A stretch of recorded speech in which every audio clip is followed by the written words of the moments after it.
अगर आप जिला अधिकारी को सब ताकत दे देंगे, उन इतिहास के पन्नों को मैं नहीं पलटना चाहता हूं कि एक जगह पर एक जिलाधिकारी महोदय ने क्या किया था, उसकी वजह से आज और आने वाली पीढ़ी तक को भी सामना करना पड़ा। और मैंने अध्यक्ष महोदय सुना इस लॉबी में कि कुछ अधिकार आपके भी छीने जा रहे हैं, उसके लिए हम लोगों को लड़ना पड़ेगा आपके लिए। अध्यक्ष के अधिकार अखिलेश जी सिर्फ विपक्ष के नहीं है, पूरे सदन के हैं। इस तरह की गोलमोल बात आप नहीं कर सकते हो। आप नहीं हो अध्यक्ष के अधिकार के संरक्षक। मैं अध्यक्ष जी बहुत धन्यवाद देना चाहता हूं आपका। मैं माननीय सदस्य एन.के. प्रभाचंद्रन जी ने जो कहा और माननीय सदस्यों ने जो कहा, मैं उससे अपनी बात को जोड़ता हूं। ये बिल जो इंट्रोड्यूस हो रहा है, ये अध्यक्ष महोदय बहुत सोची समझी राजनीति के तहत हो रहा है। अध्यक्ष महोदय जब लोकतांत्रिक तरीके से चुने जाने की पहले से प्रक्रिया है तो उसको नॉमिनेट क्यों किया जा रहा है? वहीं जहां अन्य धार्मिक जो मसले हैं, बॉडीज हैं, उनमें कोई गैर बरादरी का नहीं आता है। मान लीजिए वक्फ बोर्ड में गैर मुस्लिम को शामिल करने का औचित्य क्या बनता है? और अध्यक्ष महोदय, इतिहास के पन्नों को अगर हम पलटें, अगर आप जिला अधिकारी को सब ताकत दे देंगे, उन इतिहास के पन्नों को मैं नहीं पलटना चाहता हूं कि एक जगह पर एक जिलाधिकारी महोदय ने क्या किया था, उसकी वजह से आज और आने वाली पीढ़ी तक को भी सामना करना पड़ा। अध्यक्ष महोदय, मैं नाम नहीं लेना चाहता हूं। और अध्यक्ष महोदय, सच्चाई ये है कि भाजपा अपने हताश, निराश, आप तो उस कानून चंद कट्टर समर्थकों के तुष्टीकरण के लिए ये बिल लाने का काम कर रही है। अखिलेश जी, अध्यक्ष महोदय, आज तो हमारे आपके अधिकार कट रहे हैं। मैं याद कीजिए अध्यक्ष महोदय, मैंने आपसे कहा था कि आप लोकतंत्र के न्यायाधीश हैं, और मैंने अध्यक्ष महोदय सुना इस लॉबी में कि कुछ अधिकार आपके भी छीने जा रहे हैं, उसके लिए हम लोगों को लड़ना पड़ेगा आपके लिए।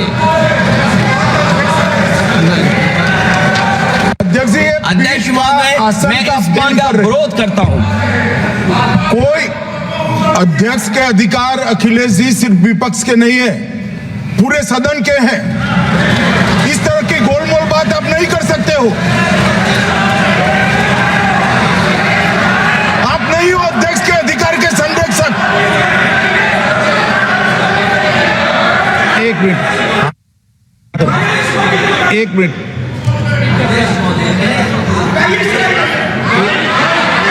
Minute please. ये इसलिए लाया जा रहा अध्यक्ष महोदय, अभी हारे हैं अध्यक्ष महोदय, अभी हारे हैं। नो। और दरअसल ये चाहते हैं नो।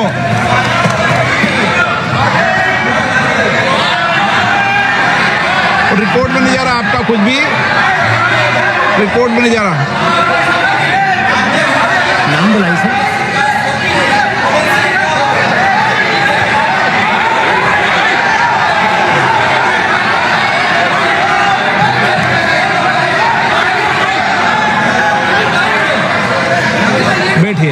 बैठिए। माननीय सदस्यगण, प्लीज।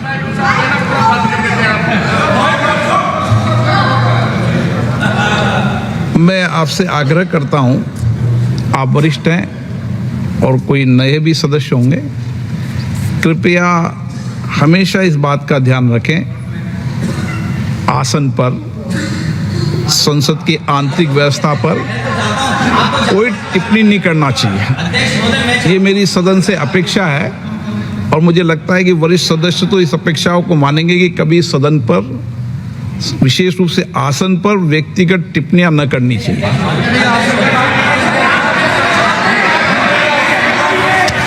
मैं आपसे जानना चाह रहा हूं सर कि ये जो आप बिल ला रहे हैं, आप देश को बांटने का काम कर रहे हैं, जोड़ने का काम नहीं कर रहे हैं। आप दुश्मन हैं मुसलमानों के, उसका सबूत। Sir, I have given a notice under Rule 72 to oppose the Waqf Amendment Bill. Sir, I oppose the introduction of the bill under Rule 72(2) on the grounds that this House does not have the competence to make these amendments. This bill patently violates the principles provided in Article 14, 15 and 25. Sir, it is both discriminatory, arbitrary. It is a grave attack on the basic structure of the Constitution as it violates the principle of judicial independence, separation of powers. Sir, one thing has to be understood, that the Waqf management of a property is an essential religious practice for a Muslim. By denying legal recognition to Waqf al-Awlad under Clause 4 and Waqf by user under Section 3(r)(1), government has sought to severely restrict how Muslims can manage their Waqf property. Sir, in fact, Hindu endowment boards, I challenge, Hindu endowment boards are recognized even by usage and custom. Here you are asking for documentation. No existing law, whether non-religious or personal, limits the right of a person to will their property or dispose it. But what you are doing over here, a Hindu can give through will his complete property to his daughter or son. I as a Muslim cannot do, I can only give 1/3. But what you are doing, I can gift, but I cannot give it in the name of Allah subhanahu wa ta'ala. Now you are stopping me from praying. Now what you are doing, you are restraining Waqf al-Awlad. That is not only discriminatory and violating Article 25, sir. There is no limit on anyone to will their property dispose of. Sir, to insist that a person has practiced Islam for 5 years. Sir एक 2 minute दीजिए, सबको दिया आप।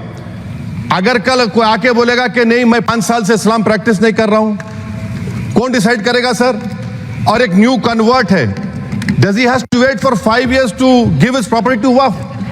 Isn't that violation of right to freedom of religion? Sir, another point, sir. Now, no such provision exists for Hindu endowment or Sikh Gurdwara Prabandhak Committee. Now, irony of the amendment, sir, is that non-Muslims can become member of CWC, SWB, but he cannot dedicate Waqf. Arbitrage, why is arbitrage? Sir, existing law protected the status of registered Waqf properties. You have replaced that. By empowering collector to determine title, you are violating principle of rights of justice, that one may not be a judge in their own cause. Section 61, if DM says to Mutawalli, make this masjid as a government property, if does not listen, punishable offense. This is against separation of powers, part of which is basic structure. This bill excludes tribunal decisions from being final. If collector has been replaced by tribunal, and who's going to sit in the tribunal? A retired government judge and a retired government employee.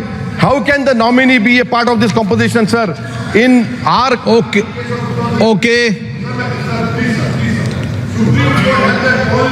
आप detail में बोल देना officer. Sir मैं खत्म कर रहा हूँ। Secretary level officers can be appointed technical members. 83 states that joint secretary at the tribunal. Waqf properties, sir, are not public properties. By removing Waqf by user, this government wants to take over dargah, masjid and Waqf properties. Sir, take this example of 107. You have made it more difficult to be removed. Encroachment happen. Section 37 removes protection to Waqf properties. Section 40 prejudicial amendments. And the government is, sir, खत्म कर, government बोल रही है, sir मैं खत्म कर रहा हूँ सर, आधा मिनट। गवर्नमेंट कह रहे हैं कि हम महिलाओं को दे रहे हैं। मुझे यकीन है कि आप बिल्किस बानो को और ज़किया जाफरी को मेंबर बनाएंगे, मुझे यकीन है। मैं आपसे जानना चाह रहा हूं सर कि ये जो आप बिल ला रहे हैं, आप देश को बांटने का काम कर रहे हैं, जोड़ने का काम नहीं कर रहे हैं। आप दुश्मन हैं मुसलमानों के, उसका सबूत ये बिल है। Thank you sir. जो संशोधन लाया गया वक्फ बोर्ड के कानून में, ये मुसलमान विरोधी है। कहां से ये मुसलमान विरोधी है? कौन सा इसका कानून मुसलमान विरोधी बताता है? अरे मंदिर और संस्था में अगर अंतर आपको नहीं समझ में आ रहा है तो आप कौन सा तर्क खोज रहे हैं? इस देश में हजारों पंजाबी सिखों को किसने मारने का काम किया था? किसने उसकी हत्या की? आपने की थी, आपकी पार्टी ने किया था। हम उसके गवाह हैं। सड़कों पर घूम घूम के सिखों की हत्या कर रहे हैं और अल्पसंख्यक की दुहाई दे रहे। बाहर है भा। अध्यक्ष महोदय, कई माननीय सदस्यों की बात सुनने से ऐसा लग रहा है जैसे यह जो संशोधन लाया गया वक्फ बोर्ड के कानून में, यह मुसलमान विरोधी है। कहां से ये मुसलमान विरोधी है? कौन सा इसका कानून मुसलमान विरोधी बताता है? यहाँ उदाहरण दिया जा रहा है कि अयोध्या की मंदिर गुरुबाई, अरे मंदिर और संस्था में अगर अंतर आपको नहीं समझ में आ रहा है तो आप कौन सा तर्क खोज रहे हैं? अरे ये मंदिर नहीं है, आपके मस्जिद को छेड़छाड़ करने का प्रयास नहीं किया जा रहा है। यह एक कानून से बना हुआ संस्था है। उस संस्था को पारदर्शी बनाने के लिए कानून बनाया जा रहा है। पारदर्शिता होना चाहिए। कोई निरंकुश संस्था कोई भी कानून से, वक्फ बोर्ड कैसे बना? वक्फ बोर्ड किसी कानून से बना है, और कानून से बना हुआ कोई भी संस्था अगर निरंकुश होगा तो उसमें पारदर्शिता लाने के लिए सरकार को हक है, अधिकार है कानून बनाने का। अब ये उसकी तुलना कर रहे हैं मंदिर से। ये मंदिर से कहां उसका मतलब है? कोई धर्म के नाम पर बंटवारा नहीं हो रहा है। ये भ्रम फैलाना चाहते हैं और ये बात करते हैं अल्पसंख्यकों की, अल्पसंख्यक की बात कर रहे हैं। केसी वेणुगोपाल जी अल्पसंख्यक की बात करते हैं। इस देश में हजारों पंजाबी सिखों को किसने मारने का काम किया था? किसने उसकी हत्या की थी? आपने की थी, आपकी पार्टी ने किया था। हम उसके गवाह हैं, हजारों सिख समुदाय। कौन सा सिख समुदाय? जो टैक्सी ड्राइवर था उसने इंदिरा गांधी की हत्या की थी।